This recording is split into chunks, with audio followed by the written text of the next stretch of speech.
মিশরের বিপক্ষে শেষ ১৬ ম্যাচের আগে বড় দুশ্চিন্তায় আর্জেন্টিনা। কেপ ভার্দের বিপক্ষে অতিরিক্ত সময়ে কঠিন লড়াইয়ে দলের একাধিক ফুটবলার চরম শারীরিক ধকল ও পেশির সমস্যায় পড়েছেন। ফলে গুরুত্বপূর্ণ নকআউট ম্যাচের আগে তাদের ফিটনেস নিয়েই এখন সবচেয়ে বেশি উদ্বেগ স্কালোনি শিবিরে।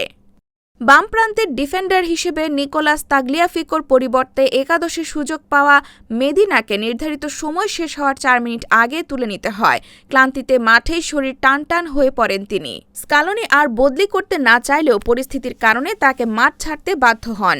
তবে এটি গুরুতর চোট নয়, পেশিতে টান ধরার সমস্যাই ছিল।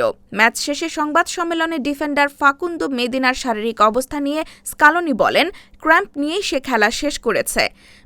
মিডফিল্ডার এনজো ফার্নান্দেজও ম্যাচ জুড়ে ক্র্যাম্পে ভুগেছেন। অতিরিক্ত সময় একাধিকবার তাকে মাঠে স্ট্রেচিং করতে দেখা যায়। আর্জেন্টিনার আর কোনো বদলির সুযোগ না থাকায় পুরো ম্যাচ খেলতে হয় তাকে। বর্তমানে তিনি সুস্থ থাকলেও শারীরিকভাবে বেশ ক্লান্ত। তালিকায় রয়েছেন নিকোলাস গঞ্জালেজও। দ্বিতীয়ার্ধের ১৯ মিনিটে থিয়াগো আলমাদার বদলি হিসেবে মাঠে নামেন। আক্রমণে সক্রিয় ছিলেন তিনি। তবে এক পর্যায়ে ভারসাম্য হারিয়ে পড়ে যাওয়ায় তার বাম গোড়ালি মুচকে যায়। তবুও কোনো সমস্যা ছাড়াই ম্যাচ শেষ করেন এই অ্যাটলেটিকো মাদ্রিদের ফুটবলার। অন্যদিকে অধিনায়ক লিওনেল মেসি এবং মিডফিল্ডার অ্যালেক্সিস ম্যাক অ্যালিস্টার পুরো ম্যাচ খেলেছেন।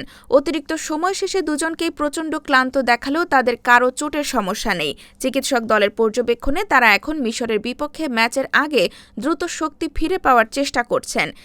এদিকে মিয়ামিতে আঘাত হানা প্রবল ঝড়ের কারণে দলের নির্ধারিত অনুশীলন বাতিল করা হয়। শনিবার মাঠে অনুশীলনের পরিবর্তে হোটেলেই জিমেই সময় কাটিয়েছেন ফুটবলাররা। এখন কোচিং স্টাফের প্রধান লক্ষ্য খেলোয়াড়দের দ্রুত পুনরুদ্ধার নিশ্চিত করা। বিশ্বকাপের সূচি নিয়েও অসন্তোষ প্রকাশ করেছেন স্কালোনি। তিনি বলেন, এখন বিশ্রামের সময়। আমি জানি না বিশ্বকাপ কিভাবে আয়োজন করা হয়, কিন্তু আমরা ৬ দিন সময় পেয়েছিলাম আর এখন হাতে আছে মাত্র ৩.৫ দিন।